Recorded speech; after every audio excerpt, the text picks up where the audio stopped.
안녕하세요. 2024년 동계 논문 세미나 발표를 시작하겠습니다. 목차는 다음과 같습니다. 오늘 발표 주제는 강화학습이며 간단하게 백그라운드에 대해서 설명드리고 이어서 논문 두 편을 소개드리겠습니다.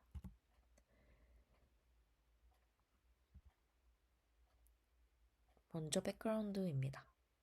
강화학습은 어떠한 환경 안에서 에이전트가 현재의 상태를 인식하여 행동에 대한 보상을 최대화하기 위해 어떤 행동 또는 행동 순서를 선택해야 하는지 방향을 찾는 학습 방법입니다. 강학습의 목적은 최종적으로 누적 보상의 기대치를 최대화하는 정책인 최적 정책을 찾는 것이 목적인데 이때 보상함수가 필요합니다. 그 이유는 강학습은 에이전트가 어떤 상태에서 행동을 수행할 때마다 보상함수에 의해 그 성능에 대한 피드백을 제공받기 때문입니다. 따라서 보상함수를 잘 설계하면 최적 정책을 빠르고 효율적으로 찾을 수 있습니다. 첫 번째 논문에 대해서 발표를 시작하겠습니다. 해당 논문의 동기는 다음과 같습니다. 강학습은 일반적으로 두 가지 문제가 존재합니다. 첫 번째는 낮은 데이터 효율성입니다. 정책을 학습하기 위해서는 환경과 많은 양의 인터랙션이 필요합니다. 예를 들어서 자동운전의 경우 신호등이 없는 교차로에서 운전하는 것과 비보호 좌회전 같은 상황에서 일반적이진 않지만 현실 세계에서 충분히 일어날 수 있는 환경도 학습해야 합니다. 두 번째 문제는 앞에 백그라운드에서 잠깐 언급한 것처럼 보상함수 설계의 어려움입니다. 잘못된 보상함수를 통해 강학습 에이전트를 학습하게 된다면 예기치 않은 행동이나 잘못된 탐색을 이야기해 학습 수렴에 많은 시간과 노력이 들 수 있습니다. 따라서 본 논문은 이러한 강학습의 문제점을 극복하고자 사람의 사전 지식을 강학습에 통합하는 프레임워크를 제안했습니다. 컨트리뷰션을 정리하자면 전문가의 데모로부터 전문가의 지식을 통합하는 강학습 프레임워크를 제안했고 밸류 페널티와 폴리시 컨스트레인트를 통해 모방된 전문가 정책을 통합하여 다른 강학습 알고리즘보다 샘플 효율성이 높다고 언급합니다. 또한 얼반 드라이빙 시나리오에서 에이전트가 사람과 같이 운전하는 것을 검증했다고 본 논문은 말합니다. 다음으로 본 논문의 프레임워크에 대해서 설명드리겠습니다. 프레임워크는 총 3단계로 이루어져 있습니다. 그중 첫 번째 단계는 전문가 데이터를 수집하는 단계입니다. 전문가 데이터를 사용하는 이유에 대해서 본 논문은 다음과 같이 말하고 있습니다. 학습된 정책이 행동 정책과 가까워지도록 장려하는 오프라인 강학습에서 영감을 받아서 전문가 데모로부터 학습하는 에이전트의 행동을 제한하고 탐색을 가이드하도록 데모 데이터를 사용한다고 합니다. 또한 강학습 샘플 효율성을 향상시키고 원하는 드라이빙 속성인 예를 들어서 안전, 부드러움, 위험 회피 등 강학습 기반 정책에 주입하기 위해 사용합니다. 예를 들어서 전문가가 정의한 안전 룰을 넣는 모듈을 추가하여 위험한 탐색이나 행동을 막고 탐색 절차를 가이드할 수 있습니다. 온라인의 의미는 강학습이 직접 상호작용해서 얻는 데이터를 의미하는데 오프라인 데이터를 사용하는 이유는 에이전트와 전문가 간의 상호작용이 필요 없기 때문에 오프라인 시연 데이터를 사용한다고 합니다. 두 번째 단계는 Policy Derivation입니다. 앞에서 수집한 전문가 데이터를 활용하여 전문가의 정책을 찾는, 즉 모방하는 단계입니다. 이때 확률적인 정책을 사용하는데 보통 정책을 모방하는 방법으로 Behavior Cloning을 사용하는데 전문가 정책을 정확히 알 수 없으므로 전문가 시연으로부터 Imitation Learning을 사용하여 전문가 정책을 추정하는 것을 의미합니다. 이때 로그라이크 코드를 최대화하는 전문가 정책을 찾는 것이 목적입니다. 하지만 보통 BC에서 사용하는 정책은 디터미니스트한 폴리시로 하나의 액션을 출력하기 때문에 스토캐스트한 정책의 액션 분포를 나타내기 어렵다는 단점이 있습니다. 따라서 본 논문은 Uncertainty Estimation을 사용합니다. 이 불확실성 추정의 의미는 다음과 같습니다. 전문가 정책의 불확실성, 즉 분산이 작다는 의미는 에이전트의 액션이 전문가 정책과 가깝기 때문입니다. 불필요한 탐색을 줄일 수 있습니다. 반대로 전문가 정책의 불확실성이 크다는 의미는 에이전트의 액션이 전문가 정책과 가까워지도록 더 많은 탐색과 더 나은 액션을 찾아야 된다는 것을 의미합니다. 본 논문은 두 가지 불확실성 추정을 제안합니다. 먼저 정책 불확실성입니다. 사람의 행동에 대한 불확실성을 고려하는 것으로 동일한 상태에서 서로 다른 실행 가능한 액션을 생성하는 것을 의미합니다. 인간이 같은 상태에서 다른 행동을 하듯이 잠재적인 본질 무작위성에서 비롯되었습니다. 이때 액션은 가우스 분포를 따른다고 가정하고 따라서 가우스 분포의 네거티브 로그 라이크후드를 최소화하는 방향으로 학습을 진행합니다. 다음으로는 모델 불확실성입니다. 상태 공간의 훈련 데이터 부족으로 발생하는 것을 의미하는데, 즉 정책 불확실성으로 전문가 정책을 도출했어도 훈련 데이터 세트에 포함되지 않은 데이터에 대한 정책의 예측 평균과 분산은 아직 불확실하다고 합니다. 따라서 딥 앙상블 메소드를 사용하여 정책 불확실성과 모델 불확실성을 둘 다 캡처할 수 있다고 합니다. 딥 앙상블 메소드를 사용하는 이유는 구현이 쉽고 계산 효율성이 높기 때문입니다. 다시 한번 말하자면 모델 불확실성이 중요한 이유는 에이전트가 시연 데이터 세트에 포함되지 않는 상태를 실행할 수 있으므로 분포 밖에 있는 상태에 대한 컨피던스 퀀티피케이션이 중요하다고 합니다.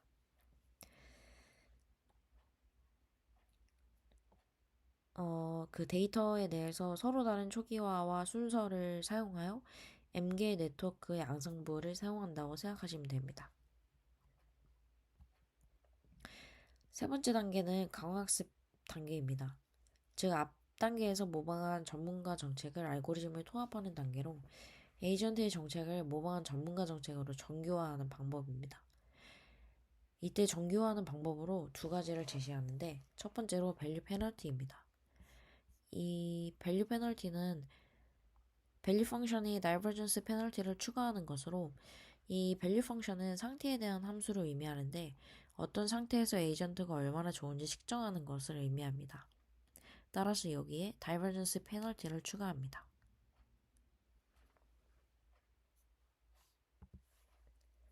두 번째는 정책 제한입니다. 에이전트 정책과 전문가 정책 사이의 거리를 작은 값으로 명시적으로 제한하는 것입니다. 최적화 문제를 풀기 위해 라그랑주 듀얼 프로그램을 사용합니다. 먼저 무작위 추측으로 시작된 라그랑주 승수에서 정책에 대한 라그랑지 함수를 풀고 제약 조건이 위반되면 라그랑주 승수를 업데이트하는 방식입니다. 수식은 다음과 같습니다. 다음으로는 실험에 대해 설명드리겠습니다. 실험 시나리오는 다음과 같습니다. 스마트라는 시뮬레이션 플랫폼을 사용하여 서로 다른 드라이빙 비헤이비얼 모델 시뮬레이터를 사람이 운전함으로써 시연 데이터를 수집하게 됩니다. 각 시나리오별로 40개의 트랜젝토리를 수집합니다.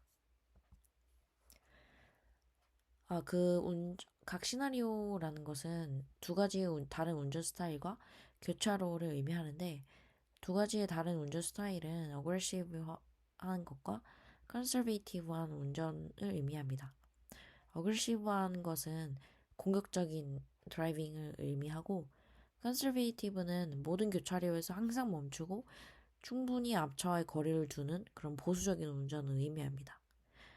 라운드어바웃 시나리오에서는 그 교차로 시나리오를 의미하는 것입니다. 이때 교차로 시나리오에서는 전문가 정책의 목적은 충돌을 피하면서 가능한 빨리 목적지에 도착하는 것을 의미합니다. 즉 효율성과 안정성을 둘 다 달성해야 되는 시나리오입니다. 실험을 보면 제안한 모델의 성공률이 가장 높은 것을 알 수 있습니다. 이때 SAC는 편차가 크고 PPO는 로컬 옵티멀에 쉽게 빠질 수 있으므로,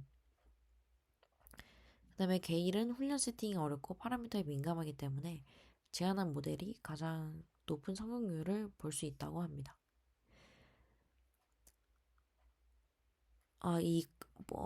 가운데가 컨설베이티브한 드라이빙에서의 성공률을 보여주고 있는데, 어그레시브함보다 더 학습하기 어려운 것으로 보이는데, 이 이유는 좀 더 안전한 운행을 위해서 거리를 충분히 두고 멈추는 것과 같은 이런 상황을 학습하는 것이 어렵기 때문입니다.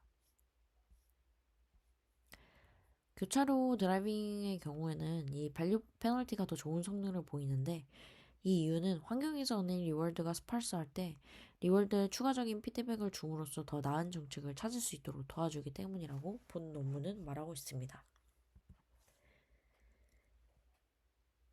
다음은 테스팅입니다. 훈련 상황과 다른 50개의 교통 흐름 속에서 테스팅을 진행했고 정체의 평균값만을 출력값으로 사용했습니다. 그리고 각 운전 정체기를 50회 테스트하고 성공률을 측정한 것입니다. 표 2를 보면 테스트 성능은 훈련 성능과 일치하며 밸류 페널티를 주는 방법이 가장 높은 성공률을 달성하는 것을 볼 수 있습니다. 간단한 BC 방법이 게일이나 PPO보다 샘플 효율성이 우수하고 그것보다 더 높게 나오지만 제한한 방법론이 동일한 수의 훈련 단계로 훨씬 더 나은 성능을 보인다고 할 수 있습니다. 즉 샘플 효율성이 높다는 것을 보여주는 것을 의미합니다. 표 세 번째를 보시면 보수적인 운전 정책이 당연히 공격적인 운전에 비해서 운전 정책의 그 시간이 더 높은 것을 알 수 있습니다. 왜냐면 당연하듯이 교차로에서 충분한 간격을 기다리기 때문이라고 합니다. SAC의 경우 빠른 속도로 목표에 달성하려는 목적이 있기 때문에 다른 것보다 훨씬 좀 짧은 것을 알 수 있습니다.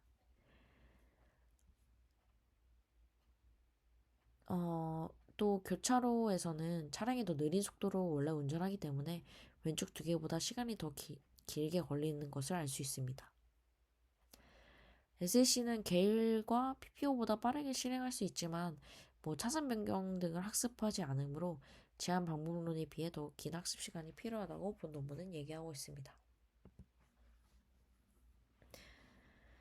A는 밸류 페널티 어그레시브한 드라이빙 시나리오를 의미하는 거고 B는 이제 컨servative한 시나리오에서 밸류 페널티를 의미합니다. C는 SAC인데 그 좌회전 시나리오를 의미합니다. 그 그림에서 알 수 있듯이 이제 교차로에 진입한다거나 할 때 속도를 줄이는 것으로 보아 실제 사람이 드라이빙 하는 것처럼 운전한다고 볼 수 있다고 합니다.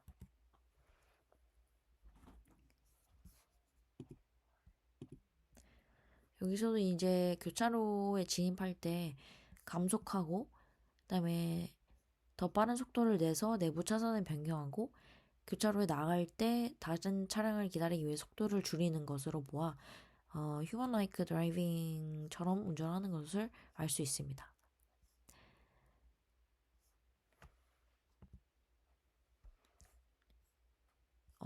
이번 장표에서는 난이도가 높아질수록 앙상블 방법을 통해 정책 불확실성과 모델 불확실성을 모두 추정할 수 있는 전문가 정책이 이점이 있다라는 것을 보여주는 장표입니다.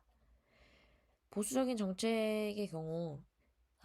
드라이빙의 경우 더 섬세하고 미묘한 전문가 정책을 학습하기 어렵고 정책 불확실성만을 추정하는 그 주황색의 경우 높은 불확실성을 추정하지 못하기 때문에 성능이 낮게 나올 수 있는 가능성이 있다고 합니다.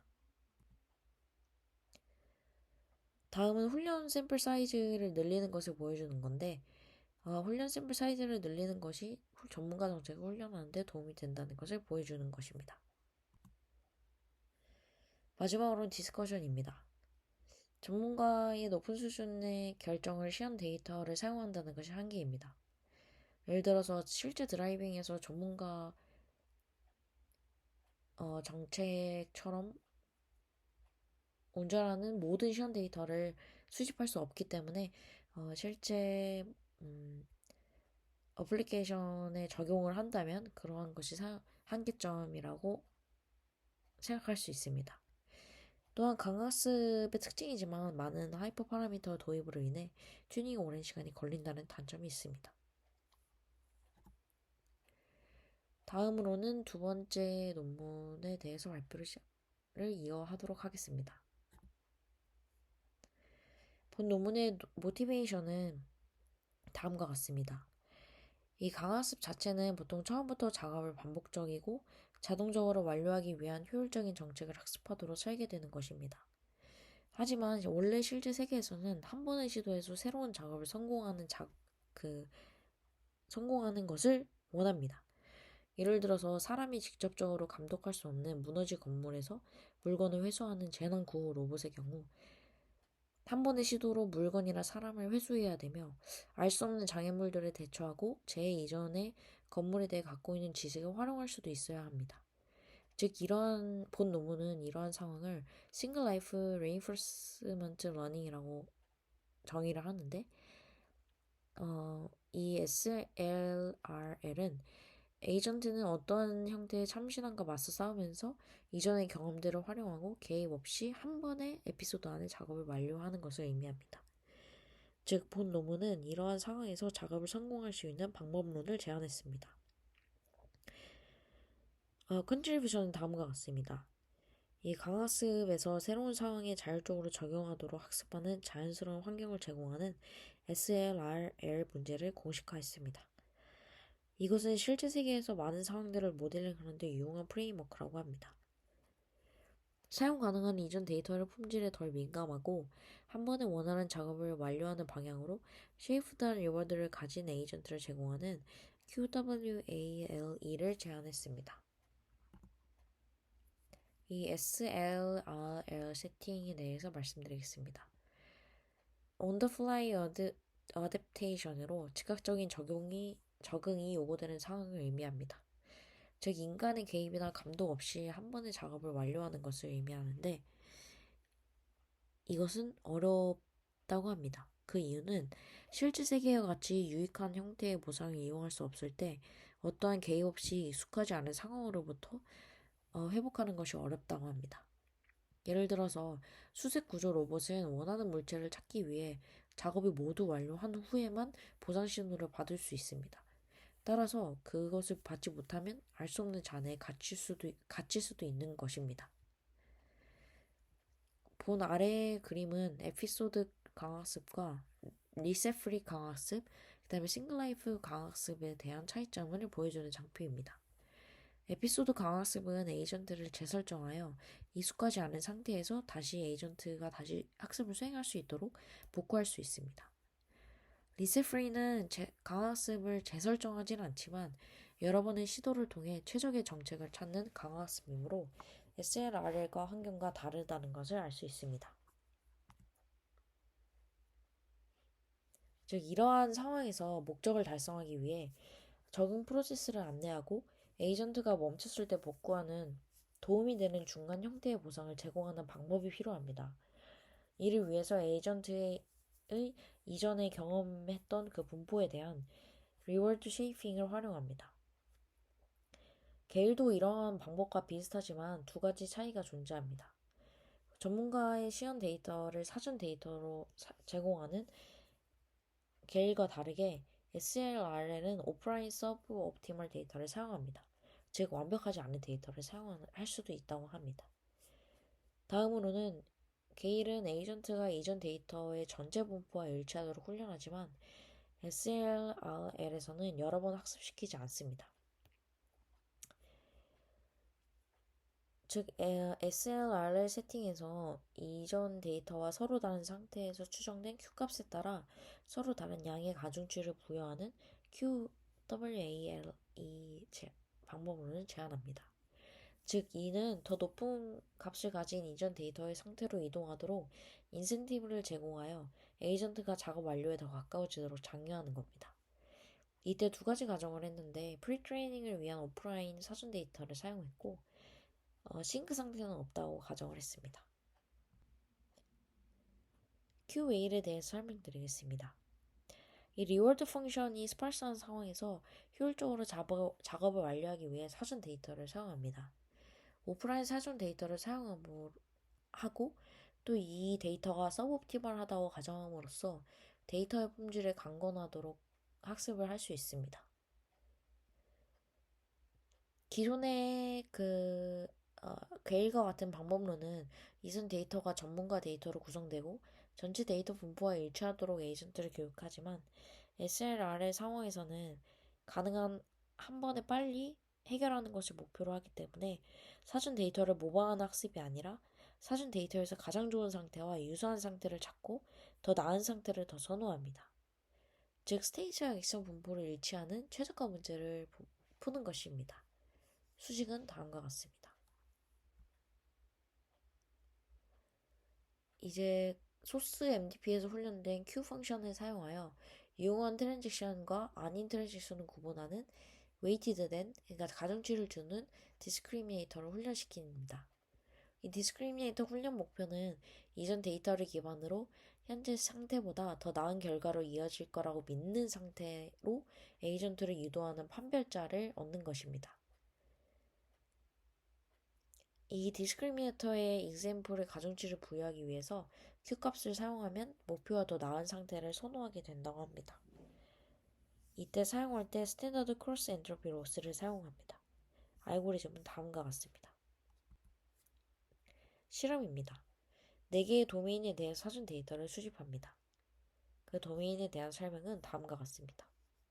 평가 지표는 10개의 시드로 작업 완료 전 스텝 평균과 미디언 값을 사용했습니다. 작업 완료까지 최대 20만 스텝을 가정했고, 이후에도 성공하지 못하면 이 단계가 총 단계수로 기록되고 실패로 간주합니다. QA는 4개의 영역에서 모두 가장 낮은 평균과 중간 단계수, 가장 높은 성공 횟수를 달성했습니다. 이 게일이 SAC보다 성능이 대부분 뛰어난데, 이는 무작위로 탐험하는 SAC보다 좋은 상대 분포를 모방하는 게일이 더 효율적이라는 것을 의미합니다.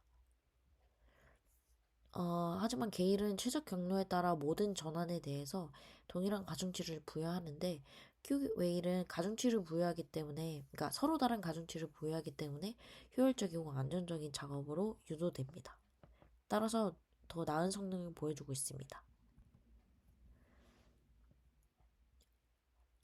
시간이 지날수록 그린에서 블루로 움직이는 건데, 이 SLR에서 주요 과제는 에이전트가 데모 분포를 벗어나면 다시 정상 상태로 돌아갈 수 없는 것입니다. 즉, 원본 도메인과 타겟 도메인 사이에 차이가 존재하기 때문에 에이전트는 이전 데이터에서 볼 수 없었던 스테이트를 무조건 발견하게 되는데, 이때 잘못 학습하면 모르는 스테이트에 대한 값을 과대평가하게 되어 최적 정책으로부터 멀어질 수 있는 가능성이 존재하긴 합니다. 하지만 이 제한한 Q-웨일은 전문가의 데이터와 비슷하게 하지만 이 목표인 콜에 대부분 잘 추적해서 찾아가는 것을 볼 수 있습니다.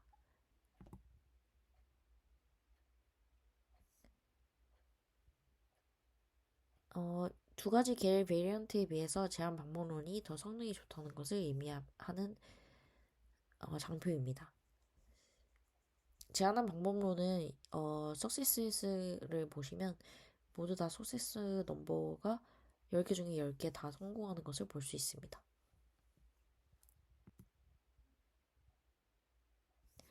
마지막으로 디스커션입니다.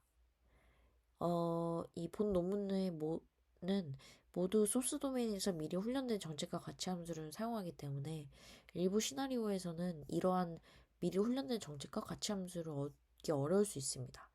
따라서 그러한 한계점이 존재합니다.